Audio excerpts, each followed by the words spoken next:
Hello, Senpai Recap is here. Please consider subscribing and don't forget to turn on the notification bell so that you are always updated with our uploads. Oliver finds Pete in pain. He uses some healing art to help him fix his mana flow, as his body isn't used to handling it while he is in his female form.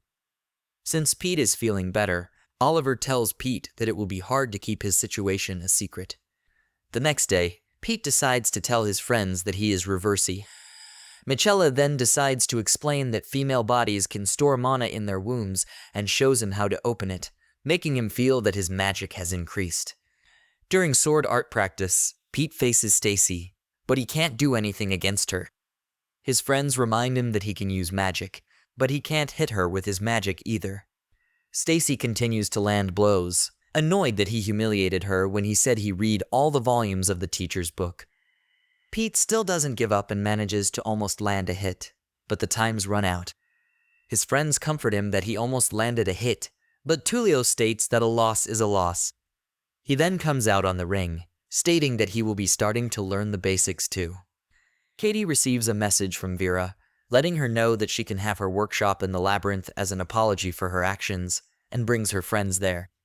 It seems Vera disagrees with the rate at which demi-humans are killed at Kimberly for nothing, and wants to make a name for herself to change the rules and make this place a haven for fauna. Along the way, they meet a lot of strange labyrinth creatures, some traps, and they find a group of freshmen eating a BBQ. They invite Oliver and the rest to join them, but seeing the weird creatures they are eating, Oliver and the rest decide to pass. The friends heard stories of Kevin Walker as he got lost in the labyrinth of 6 months. By the time he surfaced, his funeral had already been held. They also go to buy some ingredients for food before finally reaching the workshop. It looks like a really good place for a secret base. They have so much fun camping that Chella suggests giving their group a name. Nanao has everyone raise their swords, and because they form some sort of rose, from today onward they shall be known as Sword Roses. The group spends the night at their new secret base. In the morning, Guy is surprised to see the troll named Marco with Katie. Oliver wonders if the troll came by himself, but Vera reveals herself and explains that she brought it since it would be hard for Katie to bring it herself. Pete wakes up and looks for his glasses. A hand with an eye then gives it to him, which scares him. The hand then runs to Vera, who explains that she turned her cut-off hand into a pseudo-life form named Millihand. Vera was the one who helped secure this workshop for Katie, as she was interested in seeing her potential grow. As Sword Roses continue to explore the labyrinth, Stacy and Faye show up to challenge Chella and Oliver. But Joseph butts in and wants to make it 3-on-3 with Nanao. Faye thinks this is a good deal, seeing as Joseph is after Nanao, and this will increase their chances of taking down Chella. They go into an open forest area and Joseph asks if they agree to put their anti-lethality spells at half strength, and they all agree. As the fight starts, Oliver blinds Faye for a moment and quickly goes to face Joseph, leaving Faye to face Nanao. Nanao likes the battle between Stacy and Michela, but Faye tells her that their battle won't be like that. He then creates a smoke screen and runs away, making Nanao realize it's a game of tag and goes after him. Oliver and Joseph fight, but Joseph isn't impressed by Oliver's acrobatics. Oliver then intends to misdirect Joseph's attack, but Joseph is well aware of it as Oliver follows strictly the textbooks and doesn't find that to be anything special. With his next attack, however, Oliver manages to inflict a small cut on Joseph's face and wonders what he thinks of the textbooks now. Joseph then smiles and prepares to fight more seriously. Stacy reminisces about pleading with her uncle to keep Faye as her servant, who was supposed to be killed. Since Stacy wants to win so badly, Faye tells her to just order him since she is his owner. With that, he turns into his true werewolf form. Chella realizes that Faye, being a half-werewolf, has some disabilities, and that means being in extreme pain in this form. She cannot understand why she would make her partner feel so much pain just for this fight. More flashbacks show Stacy has always wondered why her uncle never accepted her. Is it because she is not his true daughter? In that case, she vowed to get her real dad back from them. She is jealous of Chella, who has everything. Nanao reminds Chella about the wrong way she is showing her kindness. Since they are going all out to fight her, they too must fight at their full strength, or it will be an insult to them. Joseph mocks Oliver, saying that he has no talent and has run out of tricks. However, Oliver explains that his words are not affecting him. Joseph gets annoyed and continues to attack Oliver. As their swords clash, he casts a spell, believing he won. But Oliver reveals that he is fine and guesses that Joseph tends to win his fights by casting a spell from point-blank range. Joseph and Oliver are holding each other and trying to make each other lose balance. Eventually, Joseph manages to push Oliver, but as he spins, he kicks Joseph and then hits him with impetus. Oliver then claims the victory. Meanwhile, Michella defeats Stacy, who starts crying and asking why she can't win. As Chella seeks an explanation for why she has always hated her, Faye admits it isn't her fault to begin with. As Stacy is from a branch family, she thought that by killing Chella, she would take her place. What makes it sadder is that Chella and Stacy share the same blood and are considered sisters, but their family tradition doesn't allow them to do so. And with irony, the harder Stacy works and excels more, the more her father avoids her. It made him realize his own blood was inferior to that of Theodore. So all this was to show she was more talented than Chella and have Theodore accept her as his daughter. But come to think of it, even if she was successful, that wouldn't happen either. Nanao tells Stacy that it would be impossible for her to become Chella because she is not. Instead, she wants to be her friend and get to know her as Stacy. Now it is Joseph's turn to tell his story. He had a servant girl when he was young. He always beat her in chess, but she never gave up and studied until she beat him one day. Despite the loss, Joseph felt satisfied. But when he told his father about it, he got beaten up for half a day. His servant was never seen again, and her entire family was rid of him. That day, he learned that his victories do not belong to him alone, but to his family. Thus, he will not accept this loss as he summons killer bees to get them. He tells them to surrender, and he will erase their memories. However, if they refuse, he will use the bees. Stacy attacks one of the bees, forcing the other to attack them, and the group fights back the bees. Guy creates a barricade with plans, and the group manages to hide inside. Katie uses incense to force the bees to get away, but explains it won't last long. The gang stays safe in Guy's vines, but it won't last. Oliver has a plan, but Chella also has an idea. That is to reveal her true form, as she is a half-elf. This allows her to use some advanced magic that would have put a lot of strain on normal bodies. After the bees are taken out, Nanao faces Joseph. It's time to make him taste what true defeat feels like. This is a fight between them, and no family or gods can take this victory or loss. Eventually, he loses but accepts it. So now he is friends too? As they return, magical beasts attack. Unfortunately, Joseph, Faye, and Pete get kidnapped. When Oliver returns to report to the student council, they too will already know about this, as there have been many reports of such. They also know that Ophelia is behind this, as she has been consumed by the spell. Alvin gathers some students and heads to look for Ophelia Salvadori. Days later, Oliver and his friends still have no news about Pete. Guy wants to go look for him, hoping that he can at least cook for him. But Nanao stops him, explaining that in her country, most people who go missing end up dead. Even when they go talk to some of the teachers of assistance, basically they're saying that they can't be of help, and they have to figure it out themselves. Now we have Chella wanting to head into the labyrinth herself as atonement, or she can never face Pete again. Oliver wants to come, but she wants to do it alone. He won't approve of it. But now there is the issue of Katie and Vera. Katie has agreed to be Vera's experiment assistant in exchange for her help. Once more, Oliver being Katie's father or something to object to that, even if Katie herself agrees to it. Vera warns that they have a very slim chance of defeating Ophelia, but she can help train them to increase that chance by 1%. As Vera's research depended heavily on Grenville, now that he has gone missing, her research has hit a dead end. That is why she is interested in Katie. Aside from training them, she will help find Ophelia's lair. As Vera takes Oliver, Chella, and Nanao into the labyrinth, she explains more about Ophelia's family. Basically, they believe they are related to the succubus and have attempted to create a perfect life form. They failed, and the succubus is de facto extinct. As seen, a lot of mana is needed to create a chimera. Ophelia needs a lot of chimera, She could be trying to create something more terrifying. The thing is, the mana she specifically needs is male sperm. Well, this is bad news because if she finds out Pete is a reversi, she might get rid of him. Meanwhile, Gwen and Carlos lead a small team into the labyrinth to find Ophelia.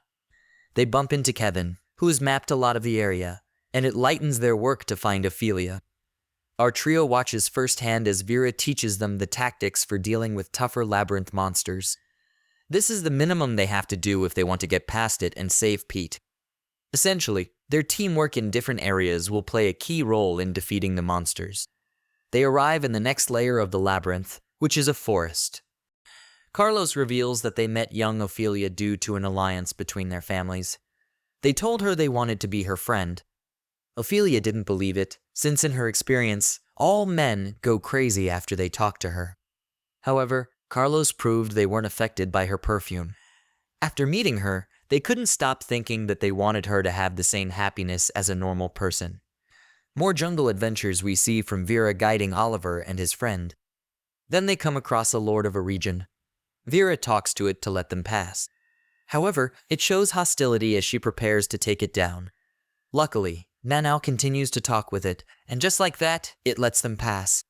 Apparently, it is wounded and would like to avoid any more fighting. Nanao explains that she heard that some magical beasts can sense from the person's scent and mana if they are a threat or not. Elsewhere in the bustling forest, Stacy Cornwallis has brought her elder half-sister Lynette, another fourth-year student, to help her find and save Faye in the labyrinth. Before the group is able to continue, a mantis chimera shows up. The beast monkey comes out to face it, but gets killed in a single attack. Vera leaves Oliver, Michela, and Nanao to fight to see what they have learned from her lessons. Oliver and Michela use spells, but their armor does too. Nanao manages to cut one of its legs, but it regenerates almost instantly. Oliver and Michela then use ice and fire spells to create a rapid change in temperature and weaken the armor. Before it can regenerate, Oliver hits it with tonitrus, but that isn't enough to defeat it. While Michela and Nanao attack from the sides, Oliver uses Guy's seeds to capture its head and lower it.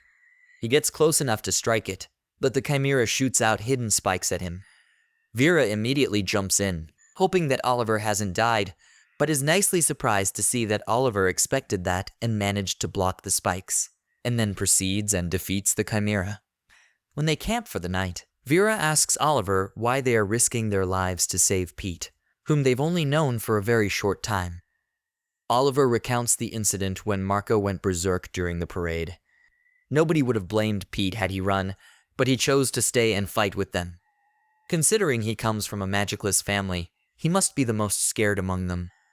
That incident marked the beginning of the friendship for sword roses. Another thing Vera points out is that she is interested in Oliver. No, not in the romantic sense.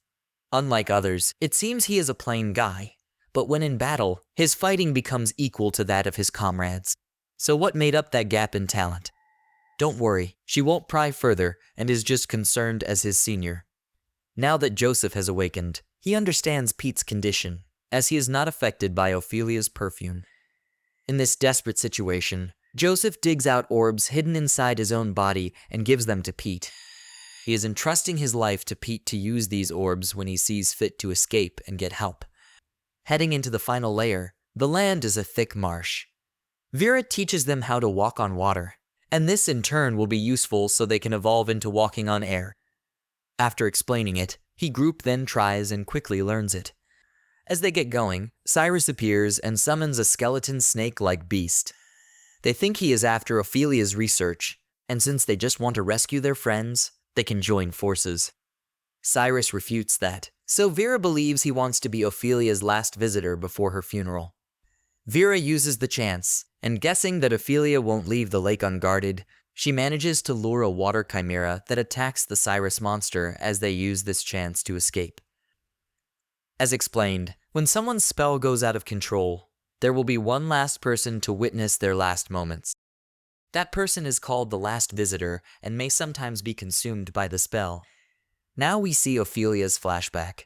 When she first came to Kimberly, everyone stayed away from her because of her strong succubus perfume. Carlos was her only friend, but Alvin tried his best to do the same. But each time he approached her, To avoid being seduced, he kicked his own crotch every single time, to the point where he doesn't even react anymore. Sure, there are better methods to handle this, but this pain is nothing in comparison with the hell she has lived with. Ophelia then soon joins his group, which watches Kimberly and includes Tim Linton and Lissetti Ingui.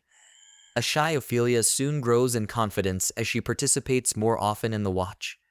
However, there are a group of students who still dislike her, so one day they confront her to accuse her of manipulating Alvin with her charms. Lies, obviously. After calling her names, they hint that they will acknowledge her if she is stronger. That was when she hit the button of no return. She activated her spell to consume them.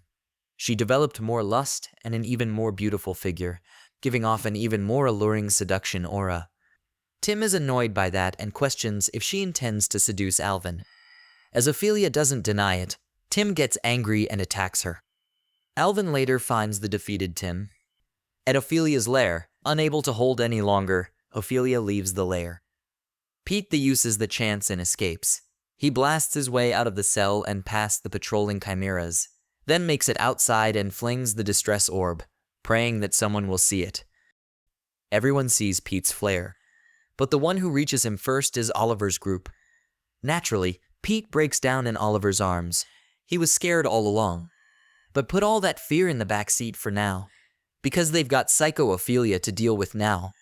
As Ophelia claims she has reached the peak of a succubus, Vera tries to negotiate to let them go, seeing that it's not like they want to interfere with her plans and that she can't do anything with a reversey like Pete. Too bad Ophelia is no longer rational and locks everyone in her grand area. In this world cut off from the rest, all the rules bend to Ophelia's will. Also pulled into this area is Stacy. The only way they can leave is either if Ophelia lifts the spell or she dies. While Vera and Michela focus on the offense, Oliver and the rest focus on protecting them. Vera provokes Ophelia, telling her that her first love Alvin was out of her league. With Ophelia mad and attacking Vera, this is to let Ophelia see her magic eye and get petrified. Too bad it doesn't work. Vera continues to mock her as Ophelia continues to pierce through her body. Oliver and the rest launch a final attack to kill Ophelia. But before Nanau could land the fatal blow, she saw Ophelia's crying face and hesitated. She ends up getting knocked down. Nanau realizes Ophelia is just a child, and it's against her policy to kill one.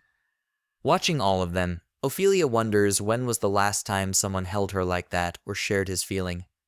Carlos and Alvin then come in, apologizing for being late and noting they came for Ophelia. Ophelia tells them to not approach her, but Carlos ignores her. They remove their tattoo on their necks and start singing, causing the grand area to continue to crumble. Alvin explains to Oliver that Carlos and Ophelia's families have a pact. Carlos was sent to be with Ophelia just in case she was ever consumed by her spell. Oliver realizes that they are castrados, and Alvin confirms that such an enchanted voice can only be gained by removing the male gonads while the person is still a child. Because of that, they also have resistance to all types of sexual magic. Carlos hugs Ophelia and apologizes, since they promised to make her smile, but couldn't do it. Carlos tells her that they will always love her. Ophelia hugs them back, but states she hates them. Alvin then says goodbye to Carlos, after which Carlos and Ophelia disappear alongside the grand area. The students then return to the surface. Since what happened with Ophelia is a normal thing for the school, people quickly stop talking about it and return to their normal school lives, and Oliver narrates that her death was one of the better ones possible, certainly better than where he's likely headed. To illustrate his point, Oliver hasn't forgotten his path of vengeance, and he believes he is still on the right track. Thank you for watching till the end, and please don't forget to subscribe. See you next time, and peace out.